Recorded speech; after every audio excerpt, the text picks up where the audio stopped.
In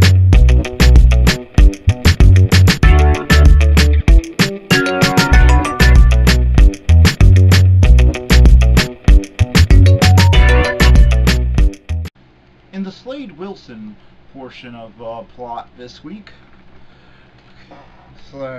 Oliver gets to Wales just in time to see Slade offering to join. I mean, what a group that call themselves mercenaries, but really they seem to be doing everything at their leader's whim, and they just seem to be interested in pointless destruction. So until I say otherwise, I'm going to say that they're terrorists. A group called the Jackals, and because they are led by his son, who is now calling himself Cain. Why do people keep doing this? That should raise a bajillion flags. Law enforcement, please. Anyone named Cain is obviously up to something evil. If someone named Cain tries to enter your country or your city, please either watch them closely or just throw them in jail. There is no more suspicious name. Yeah, operate under the radar. Here's a tip, and here's a tip for all you terrorists or mercenaries or evil guys out there. It's one of the most overused names in all of comicdom and pretty much all fiction. But Cain, the first murderer. You could not pick a more suspicious name. Anyway, his son seems to be getting. Well, anyway, Cain seems to be mad at Slade for some reason, and he's going to kill him until Slade offers to have the help of his expertise. Then it's all hugs and booze. Don't know. But Cain obviously doesn't completely trust Slade, as he's not giving him details. In a series of flashbacks, we learn that on that camping trip I mentioned last time, Cain saw Slade kill that Chinese agent. We also find out that what happened when Slade washed up. He actually did try to return to after the island. He actually did try to return to the Australian Special Forces and thought he had the Marakuru under control. However, as things get more intense, and he was reunited with his son back then, but a series of intense flashbacks just causes the Mirakuru to go crazy and start making him completely hallucinate, just wow. And then we see that he actually with a sword slaughter the suit he was wearing back in season 2 was actually one that he stole from the Australian Special Forces after he slaughtered a whole room of them with a sword. And when Cain got in his way, he even put the sword up to his neck and threatened to kill him if he got between him and Oliver Queen. So they find out that the next mission. So Slade finds out that the next mission is to steal some explosives. And then we find out that he is torn, but he is determined to try and talk his son out of this. So he goes along with the mission, but not before leaving message, getting in contact with Oliver and letting him know that they're going to steal explosives. And since the hideout will be lightly patrolled, then that's probably the time for him to go looking for secrets. So, much to Slade's disturbance, his son doesn't leave anyone alive from the robbery of the explosives.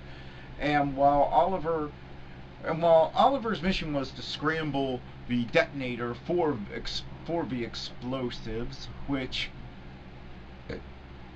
he tries to do. He ends up and he even sees a map of what they're going to blow up. However, he gets captured. This causes a tense moment where Slade is forced to choose between his son and killing Oliver. He knocks out his son, and he and Oliver make a getaway. However, it's interesting here. There's an interesting moral point brought up here that they don't address in dialogue, but I feel that it is interesting. By taking off his hood as the Green Arrow, for the first time since season 1, Oliver has to choose to kill. Don't get me wrong, I know that there are times when he's been in situations where somebody died since then, but he hasn't chosen to kill for 5 years. Now, ironically, he could, in most of these situations, he could have avoided it if he was still the Green Arrow. However, by giving up the Green Arrow, his more violent persona, he is forced to rely on guns to get past terrorists and hired goons, and that leaves him no choice but to shoot them. So he and Slade get away, and they decide that they have to stop him because they have to stop Slade's son because the object they're going to blow up is a dam, and if it's blown up, pretty much all of Pennsylvania's drinking water will be contaminated. Again, sounding more like terrorists than mercenaries. And it turns out that Kane is actually very smart. He's set this all up as a trap. However, Oliver and Slade manage to get away, and Slade gets into a showdown with Kane, but it doesn't go. But he refuses to strike at his son, and that's when his son drops 2 bombshells. One, that he has another son that his wife never told him about. So now he has to go looking for him. And you get no bonus points if you figure that by the end of the season, Kane will either have killed this brother, or have been tempted to kill this brother, or have almost killed him. I mean, really, could they telegraph that anymore? And the second one is that, unlike what Slade thought up to this point, which was that his son is doing all this because of what he saw in him in the Miracle, and he thought maybe he could talk it out by telling him that what he saw him do to those special forces was a mind-altering drug that was messing with him. It turns out no, and King gets a little more disturbing here. It turns out when he saw him kill that guy in the woods, he decided to become a killer like his father. And 6 months later, he doesn't say who he killed, but he says that he killed someone. With all this going down and Oliver saving the bridge, Kane ends up getting away. To his credit, Slade doesn't try to keep any of this from Oliver, warns about it, but he tells Oliver it's time for him to go home. So Oliver goes home while Slade goes out looking for his other son and trying to find a way to stop Kane from killing anyone else. Oliver gets home to find William and Felicity playing. I think it is a Mortal Kombat game, but I'm not 100% sure. And he tells Felicity that he made the right call to stop being the Green Arrow, which nicely segues into the Diggle plot. Yeah. It turns out Diggle's can tremors are getting worse in that a bunch of violent drug dealers actually get away from them, and they have no problem killing anyone for what they need. And what they need are the parts to make a 3D printer that'll 3D print out designer drugs. Again, I don't think the writers of Arrow have much of a grip on science. First, they showed that they don't know how computers work. Now, I'm pretty sure they have no idea how drugs work.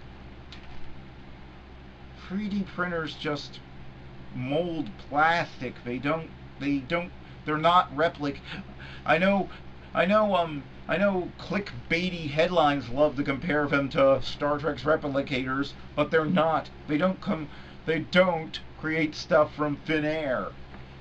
I mean, if it needed to make it, you'd have all the chemicals there, so you may as well make it. Why do you need the 3D printer? I don't get it. But anyway, it turns out Diggle hasn't even told his wife about his tremors. So that's not good. He then gets a message telling him that he's used up his last dose of the medication that he's been using to keep them under control, which is an illegal steroid of some kind he's been buying on the street, and he's told that he has to meet the boss to get approved to buy any more. So he's taken to a drug hideout and he meets the boss, who turns out to be a very smart guy, and at first he seems shady, but he's also Agent Francis from Person of Interest. And I'm guessing it, not I meant Fringe. I got Person of Interest on my mind since Michael Emerson turned up. Well, that and I've been binging reruns of it. But anyway, so Agent Francis, evil doppelganger from whichever alternate universe this is to Fringe, tells him that he can have the drug. So that all goes well, and he tells him that he's just awaiting FDA approval for his drug. So what he's doing is just in a gray area. They're just awaiting FDA approval. So yeah, he's just letting it have it early because he knows but he's letting people that he knows have severe nerve damage have it early. So no problem, right? Wrong. They track down the next when he tracks down as the Green Arrow, the next heist. The next heist this violent drug gang is doing. It turns out Agent Francis is the dealer taking this stuff. Bum bum bum! Shocking. No, not actually, because that's pretty much telegraphed once you know they're dealing with a drug dealer. Okay. So now he's forced to choose between his drug and what's he gonna do? And he keeps it a secret from his team, but he doesn't keep it a secret from his wife any longer, who takes it surprisingly well. But she is mad at him that he kept the nerve damage, and the fact that he's taking illegal drugs, and the fact that he's originally talks to her about looking for a way for Argus to cure his condition, and saying that he'll go after a drug dealer after that. She points out that that's hypocritical, and that he's betraying everything that he would stand for, that he's been standing for as the Green Arrow, and since then, this leaves him no choice, despite his tremors, of going after Agent Francis. He tells the team that a contact told him where Agent Francis's hideout is. So the whole team goes there. There's a great big impressive fight. Of course, all the fights are pretty impressive on Green Arrow, if you ask me. On Arrow, I mean, if you ask me. But but when he's making his getaway, Agent Francis deliberately blows up the rest of his supply along the rest of his supply of the drug Diggle needs, together with a bunch of his men, so none of them can talk. So he's still on the loose, making a dangerous new drug, and the supply of drugs Diggle needs is gone. Diggle then is forced to come clean and confess to the team what he's been doing. Wild Dog is surprisingly forgiving of him too. It's like nobody has any problem with him being a drug addict that got one of his team members in the hospital and is lying to the team. For once, somebody's lied here, and nobody seems to care. Nobody seems to care. You know how a lot of people say that the people's reaction to other people lying is overblown on this show. Here it's underblown, because there is no reaction to it. Oh, and Mr. Terrific, of course, points out the obvious, that Diggle has been doing something really stupid. In that, why didn't he come to him? He made a computer chip that replaced the nerve damage in the spinal cord of a woman so she could walk. Yeah, compared to that, I think getting rid of a hand tremor that goes like this from time to time is going to be a piece of cake. He talks about some procedures they need to do, but yeah, why didn't he go there first? It's the same. He's making the same mistake. I called out Caitlin for it, and I'm calling out him stupid because the plot. So he earns the "Look How Strong He Is" award for this episode, because he does the exact same thing Caitlin did on the Flash. She ignores the trustworthy people that she knows who have proven that they can deal with things far worse than she has to deal with, to just go to a supervillain for help because he wants to be independent. That's not independence, that's just being stupid. So anyway, a lot of things are up in the air, and it looks like this is an important episode for setting up what's going to go on later in the season. This was a good episode of Arrow. It had everything you wanted. It didn't overdo the sappiness. We had major revelations about characters, and I don't know what else. Great action scenes as always, and I don't know what else you want, and it's obviously going to be important going down the road. So that's why my final score is 8 out of 10.